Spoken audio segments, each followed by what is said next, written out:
खबर number 1, America और Iran के बीच दूसरे राउंड की वार्ता कल इस्लामाबाद में हो सकती है।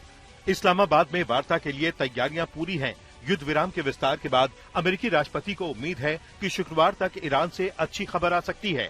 न्यूयॉर्क पोस्ट की रिपोर्ट के मुताबिक अमेरिकी राष्ट्रपति को पाकिस्तान की तरफ से यही बताया गया है कि अगले कुछ घंटों में ईरान बातचीत की टेबल पर आ सकता है।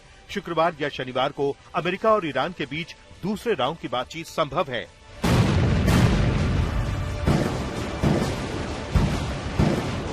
खबर नंबर 2, ईरान ने किसी भी तरह के सीज फायर से इनकार किया है।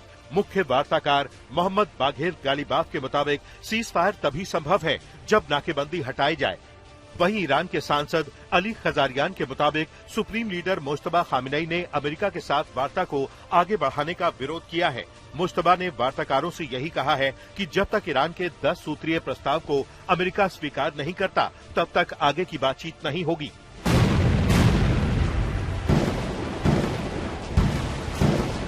खबर नंबर 3, ईरान के राष्ट्रपति मसूद पेजेश्कियान ने अमेरिकी नाकेबंदी, ट्रंप की धमकी और युद्ध विराम के उल्लंघन को बातचीत की राह में सबसे बड़ा रोड़ा बताया है।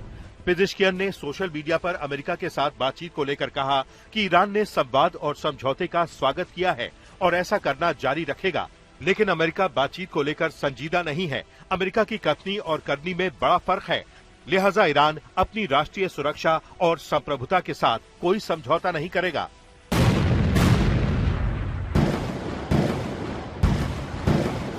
खबर नंबर 4, सोमालिया ने बाब अल मंदेब से इजरायली जहाजों के गुजरने पर प्रतिबंध लगाने का ऐलान किया है। यह ऐलान इथियोपिया और अफ्रीकी संघ में सोमालिया के राजदूत अब्दुल्ला वारफा ने किया है। अब्दुल्ला के मुताबिक सोमालिया की क्षेत्रीय संप्रभुता के किसी भी उल्लंघन को बर्दाश्त नहीं किया जाएगा। इजरायल पर यह प्रतिबंध हाल में सोमालीलैंड के साथ समझौते को लागू करने के बाद लगाया गया है।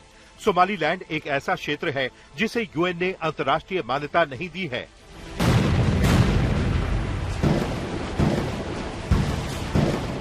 खबर नंबर 5, ईरान के बंदरगाहों की नाकेबंदी अभी जारी है।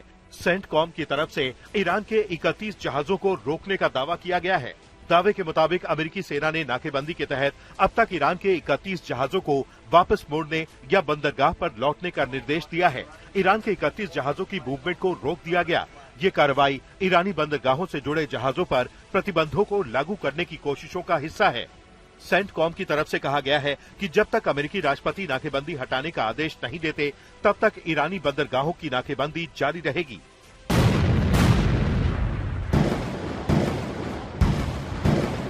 खबर नंबर 6, यूएन में ईरान के राजदूत ने युद्ध को लेकर मिडिल ईस्ट के 5 देशों पर जमकर निशाना साधा। ईरान ने आरोप लगाया कि कतर, कुवैत, बहरीन, यूएई और सऊदी अरब ने ईरान पर हमले के लिए अपनी जमीन और एयर स्पेस इस्तेमाल करने की इजाजत अमेरिका को दी। इन मुल्कों ने पड़ोसी रिश्तों के सिद्धांतों का सम्मान नहीं किया।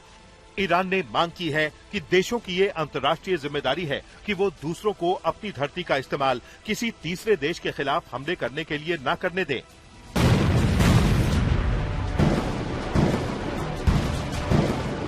खबर नंबर 7, ईरान ने हुर्मुज से गुजर रहे जहाजों पर गोलीबारी की और 2 को जब्त कर लिया। जहाजों पर एक्शन को ईरान ने अपने बंदरगाहों की नाकेबंदी और एक जहाज की जब्ती के खिलाफ जवाबी कार्रवाई बताया है। ईरान के चीफ जस्टिस ने जहाज जब्ती के बाद हुर्मुज की कार्रवाई की सराहना की है। चीफ जस्टिस ने अमेरिका को चेतावनी देते हुए कहा कि अमेरिकियों में हुर्मुज के करीब आने का साहस नहीं है। अमेरिका जानता है कि उनके तथाकथित उन्नत विध्वंसक जहाजों का क्या हुआ। ईरानी सेना तेज नौकाओं और ड्रोनों के बेड़े के साथ अमेरिकी जहाजों का इंतजार कर रही है।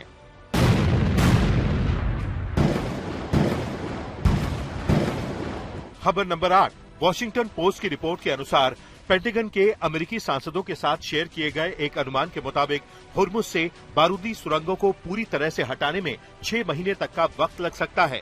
ब्रीफिंग के दौरान अफसरों ने सांसदों को बताया कि ईरान ने हुर्मुज में और उसके आसपास बड़ी संख्या में बारूदी सुरंगें बिछाई हैं। इनको हटाने के लिए 6 महीने चाहिए। इसमें समस्या ये है कि जब तक अमेरिका और ईरान के बीच युद्ध खत्म नहीं होता तब तक सफाई अभियान चलाया जाना संभव नहीं है।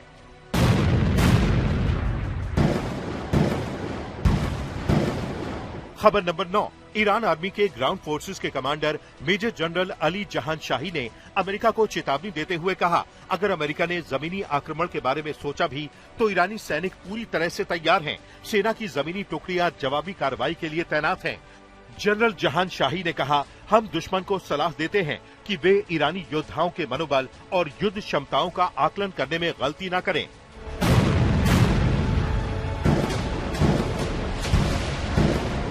खबर नंबर 10, लेबनान के साथ युद्ध विराम के बीच इजरायली सेना का बड़ा बयान सामने आया है। इजरायली सेना ने दक्षिण लेबनान में अपनी मौजूदगी बनाए रखने की घोषणा की है। सेना की तरफ से जारी बयान में कहा गया है कि दक्षिणी लेबनान में सेनाएं अभी पीछे नहीं हटेंगी। हिजबुल्लाह की जारी गतिविधियों के चलते सेना वहां तैनात रहेगी। इजरायली सेना ने ये फैसला उस वक्त लिया है जब लेबनान और इजरायल के बीच दूसरे राउंड की बातचीत अमेरिका में होनी है।